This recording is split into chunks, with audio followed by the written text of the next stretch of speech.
Hello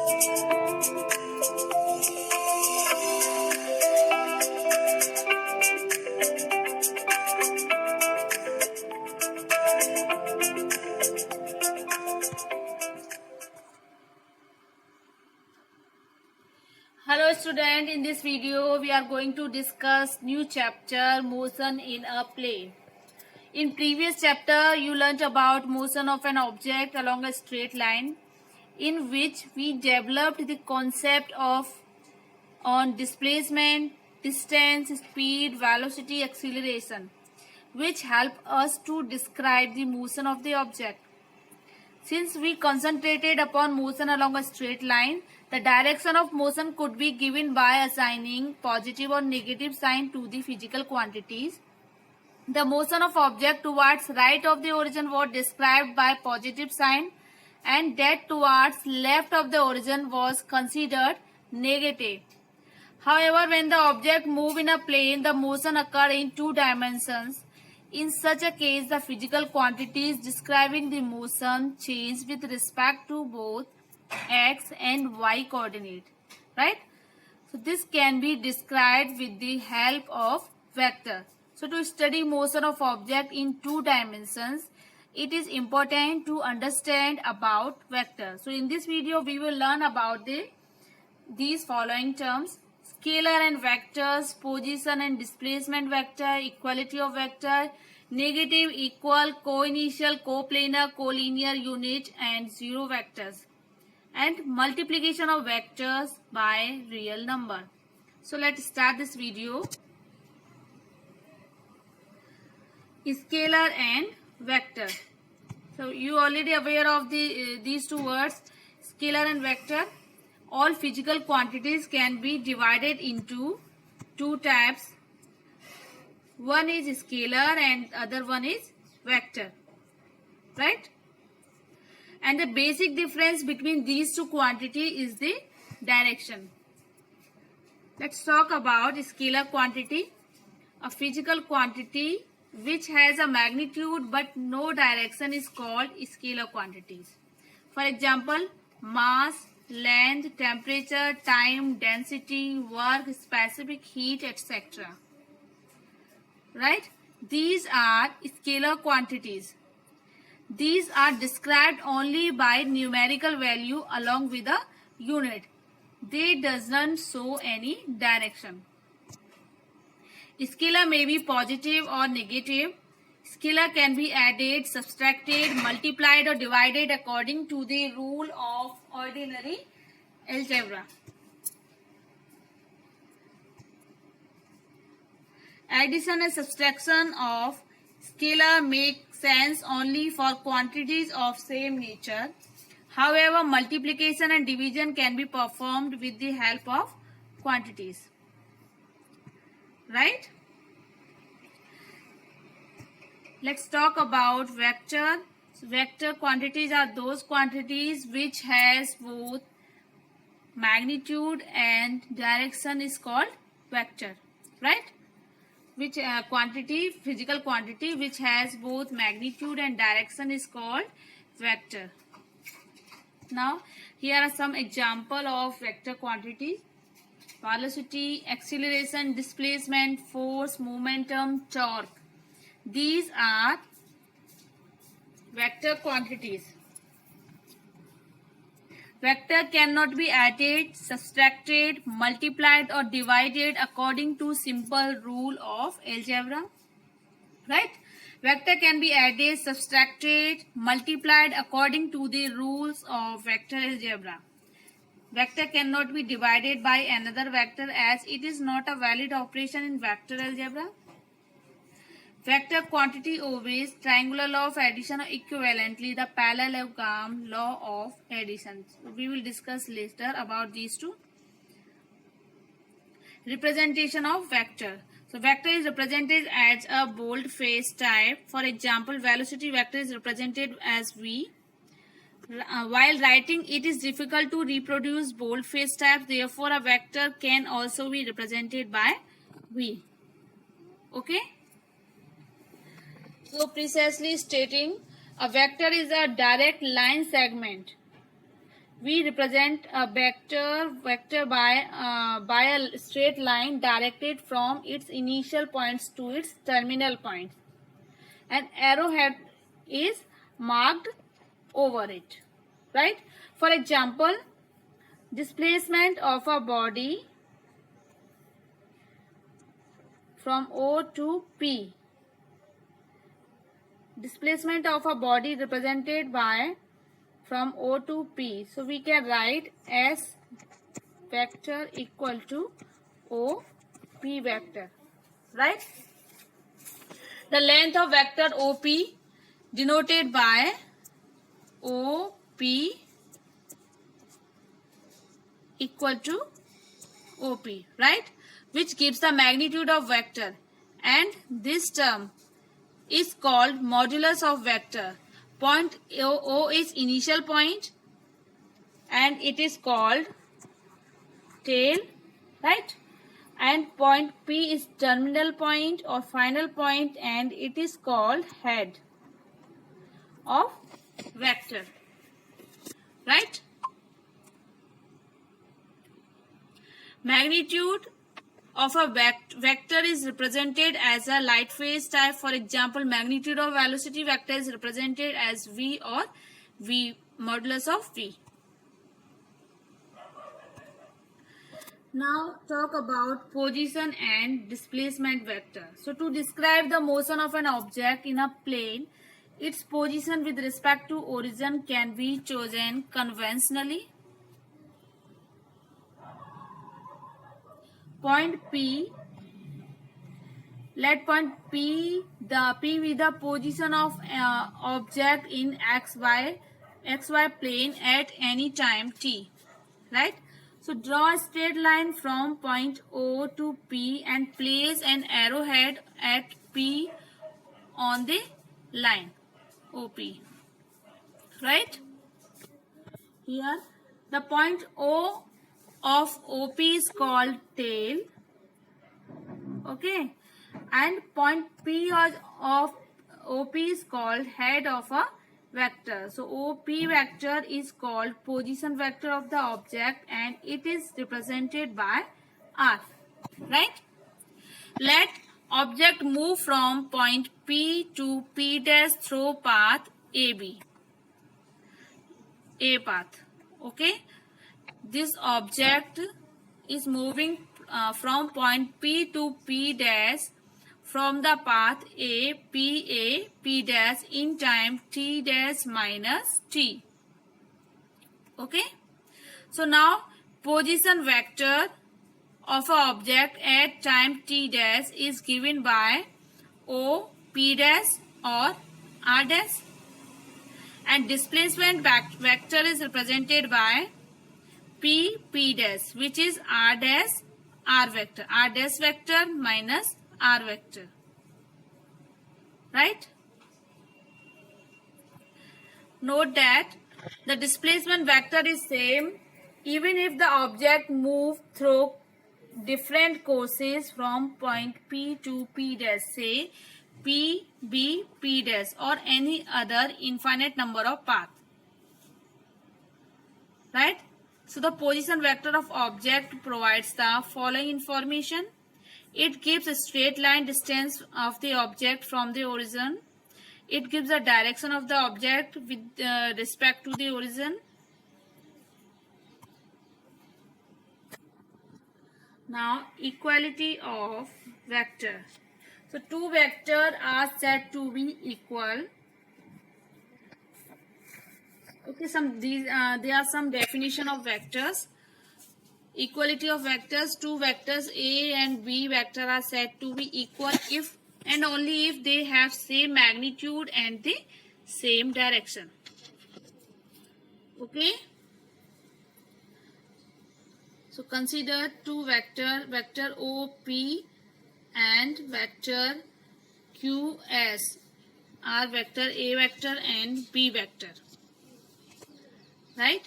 So in this figure we see that two vectors A and B dash are two vectors. To check their equality, shift vector B parallel to itself until its tail coincide with respect to of A. That is Q coincide with O. And since their heads S and P also coincide, so the vectors, two vectors are said to be equal. I hope this point is clear to you. In general, equality is indicated as A vector equal to B vector. In this figure, O dash, P dash and OQ dash, S dash are two vectors, A dash and B dash vector. To find the equality of these vectors, now shift B parallel to itself until its tail coincide with that of A dash. So we see that vector A and B dash have the same magnitude, but they are not equal because they have different directions.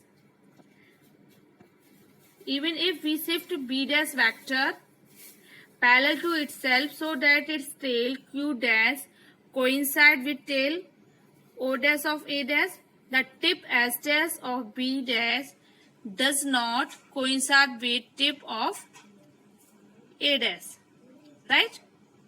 Now in this third case, we see that two vectors Q dash P dash and Q dash S dash are vectors A double dash and B double dash. We see that in this case, A double dash vector is not equal to B double dash vector because they have same direction but different magnitude. Okay? So vector A dash and B dash have the same direction but they are not equal because they have different magnitude. Right?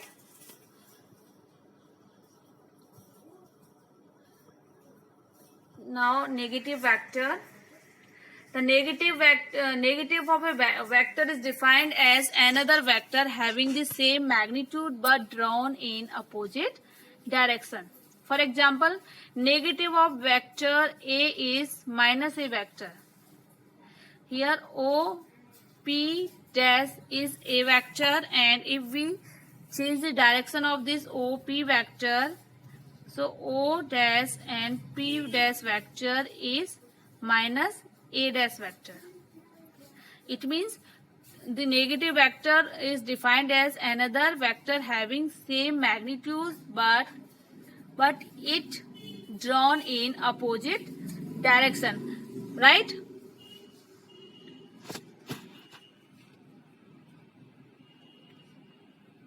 So A dash vector minus A dash vector equal to sum of these two vectors equal to 0, right? Now what about equal vector? So let's talk about equal vector. Two vectors A and B are said to be equal if and only if they have same magnitude and the same direction, as we have discussed in previous slide. Now co-initial vector. In figure we see that two vector A vector, OP vector and B vector QOS vector are said to be co-initial vectors since they have the common initial point.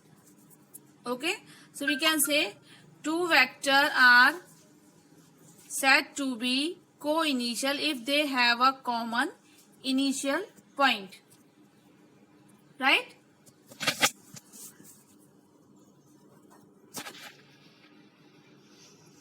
Co-terminal vector.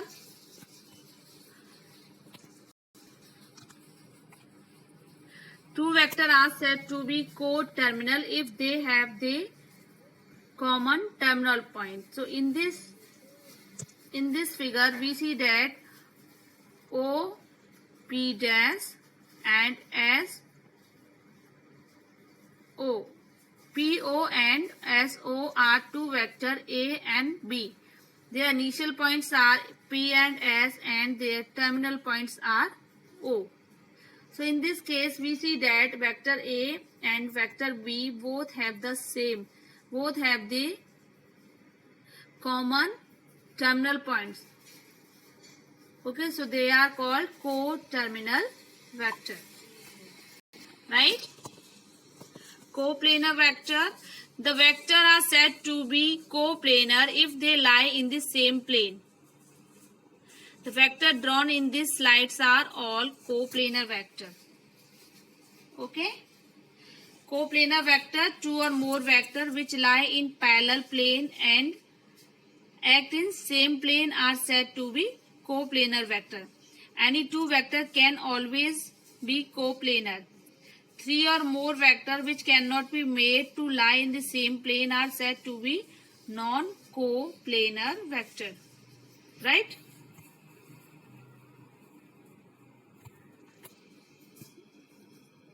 Collinear vector. Collinear vectors, the vector which are parallel to the same line, irrespective of their magnitude or the sense of their directions, are called collinear vectors. So in this case we see that O double dash, P double dash, Q double dash and S double dash are collinear vector. They are parallel to the same line irrespective to their magnitude, right? O double dash, P double dash and S double dash, Q double dash are collinear vector. So two vectors having equal or unequal magnitude which either act along the same line or along the parallel line in the same direction or along the parallel line in opposite direction are called collinear vector, right? So A double dash, B double dash, Q double dash, P double dash, Q double dash, S double dash, and these are collinear vector, right?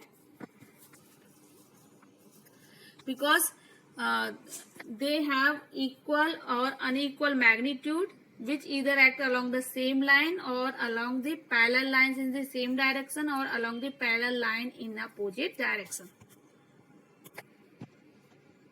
Now, unit vector. A vector divided by its magnitude is called a unit vector along a direction of vector. Okay.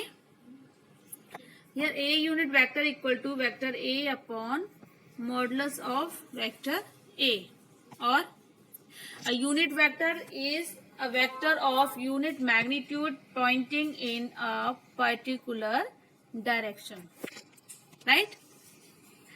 And unit vector has no dimension or unit. It is used to specify a direction only.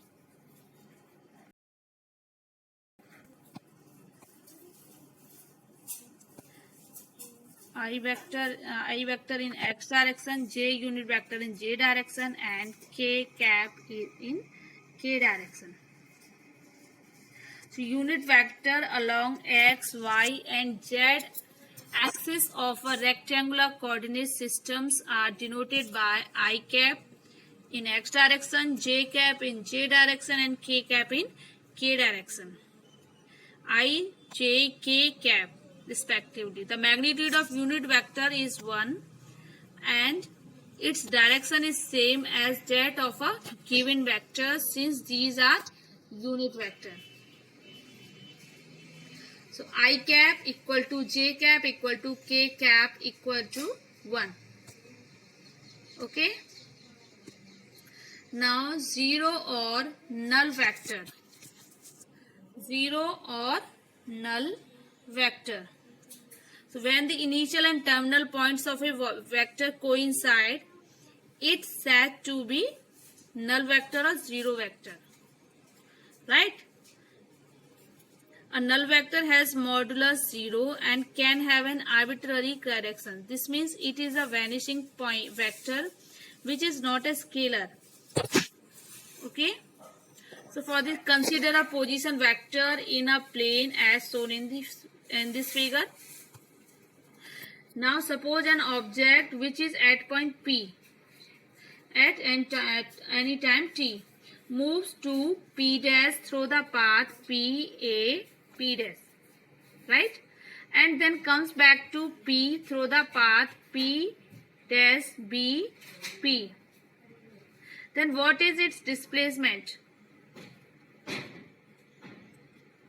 Now find its displacement. Since initial and final position coincide, the displacement is a null vector. As I told you, when the initial and terminal points of a vector coincide, it is said to be null point or a zero vector, right? So in this case, object is moving from P to P dash through point P A P dash and P B P dash, and it come back to P through the path P A P dash and P V P dash. In this case, we see that displacement is 0 since the object comes back to its initial path, right? So since initial and final position coincide, the displacement is a null vector. So the illustration of negative vector justifies the need of a zero vector. OP vector is vector A, and when we change its direction,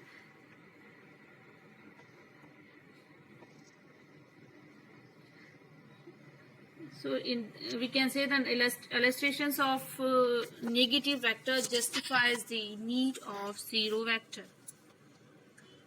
Okay.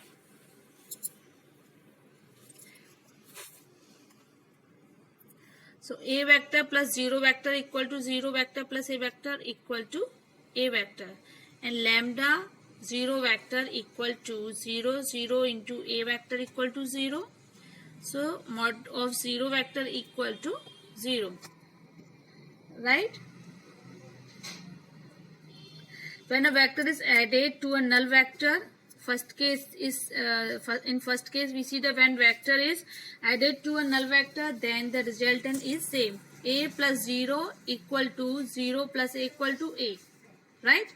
When real number is multiplied by a null vector, here null vector is O zero vector into real number is lambda, right? So when a real number is multiplied by a null vector, then the resultant is a null vector. Resultant is 0, right? And third case, when vector is multiplied by a null vector, here 0 is null vector and A is vector, then the resultant is a null vector. I hope this is clear to you. Now free vector and localized vector. Free vector and localized vector. So vector which can be moved from one place to another such that its magnitude and direction remain unchanged is called free vector, right? So in our study, vector do not have fixed location. So shifting a vector parallel to itself leaves the vector unchanged. Such a vector are called free vector. Okay. So free vectors are those vectors which can be moved from one place to another such that its magnitude and direction remain unchanged. Right? However, in some physical application, location of vector is important. Such vectors are called localized vector. So localized vectors, the vector whose value depend not only its length and direction but also on its position in space, is termed as fixed vector or localized vector or line vector. A fixed vector has the restrictions to pass through a given origin. For example, position vector of a particle is a fixed vector or localized vector, right? Now multiplication of vector by a real number. Multiplying a vector A with a positive number lambda gives a vector whose magnitude is changed by a factor lambda, but the direction is the same as that of A. Okay, if a vector A is multiplied by a positively real number, then we get a vector whose magnitude is lambda times then that of A, and direction is same as that of A, right? So lambda A equal to lambda into A if lambda is greater than A.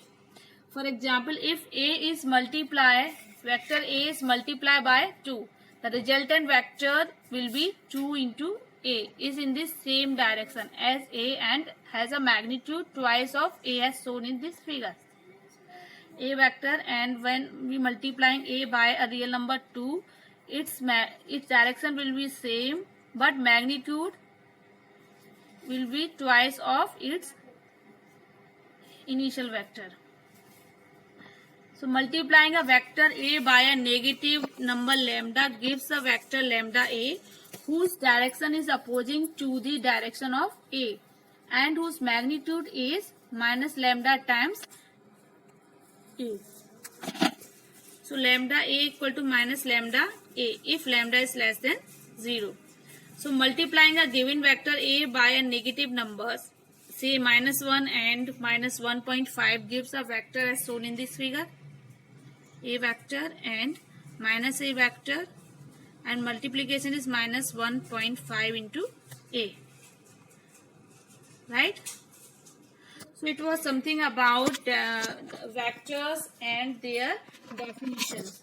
So in next slides we will discuss vector product and addition and subtraction of vector by graphical method. So if you have any queries regarding these topics, just ask me in my comment box. Thank you.